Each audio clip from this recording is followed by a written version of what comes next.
Court has sided with a baker who refused to make a wedding cake for a same-sex couple. Jack Phillips said it was against his religious beliefs, and the couple accused him of violating anti-discrimination laws. But in a very specific ruling, the court said the state of Colorado showed hostility towards Phillips based on his beliefs. And the court did not settle the larger constitutional question of religious liberty versus discrimination. Well, criminal defense attorney Brian Claypool joins me now for more on this. It's good to see you, Brian, because it has been a while. Hi, John. Thanks for coming in. Yeah, thanks. What was interesting, this case was litigated on the grounds of freedom of speech, but at the end of the day, the opinion written by Justice Kennedy seemed to sort of address the problem of bias when the case was initially heard by Colorado's Civil Rights Commission. Kennedy wrote that one commissioner had crossed the line when he said freedom of religion has been used to justify all kinds of discrimination throughout history, whether it be slavery, whether it be the Holocaust. This sentiment is inappropriate for a commission charged with the solemn responsibility of fair and neutral enforcement of Colorado's anti-discrimination laws. But overall, it seems the court made it fairly clear that the states are allowed to force businesses, whatever that business is, whether it's a cake shop or anything else, that they have to serve all customers, gays, lesbians, everyone. Which, I guess, in the big picture here, the cake shop owner, he may have won the battle, but did he lose the war? Yeah, John, in my opinion, the U.S. Supreme Court punted.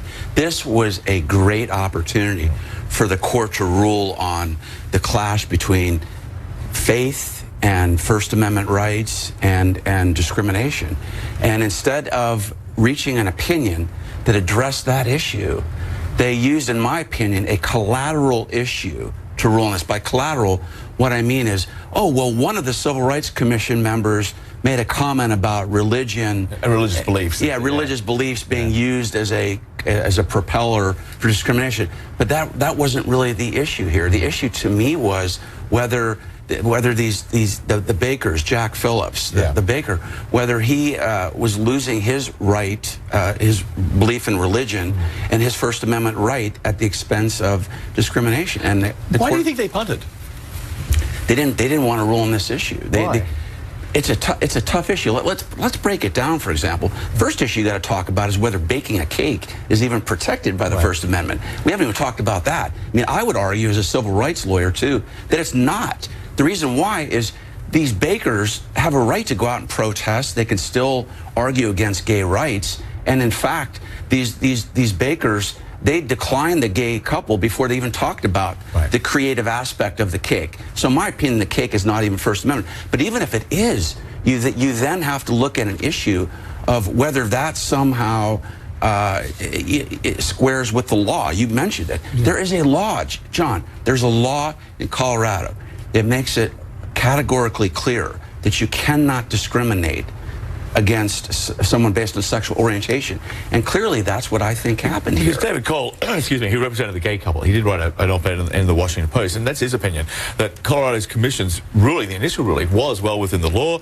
He wrote the commission's statement that one cannot invoke religion to harm others is actually black-letter constitutional law, as is the notion that one cannot invoke religion to avoid complying with a general rule requiring businesses not to discriminate. It goes on to say the Supreme Court itself said just that in the 1990 Employment Division versus Smith case. So even if the commission was biased in some way, or one commissioner held these beliefs and was sort of biased, what does that matter if the decision is still within the law? You're absolutely right. The Supreme Court using the bias of the commission is a complete cop-out. The fact of the matter is this. In 2015, the U.S. Supreme Court legalized gay marriage. So are you telling me that gays can legally marry, but yet they can walk into a bakery now and they can be discriminated? Yeah.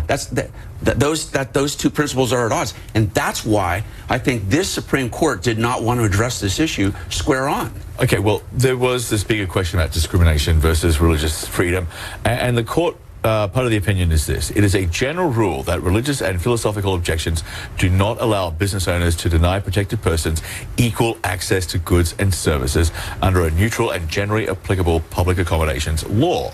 Okay, so having said that now, if Charlie Craig and David Mullins, the court who ordered the cake, if they turned up back at the Masterpiece Cake Shop, placed the same order, is it true to say that the owner, Jack Phillips, he would not have a First Amendment right to turn them away at this point? Or is that still yet to be settled? No, it hasn't been settled yet, but here's what I would do.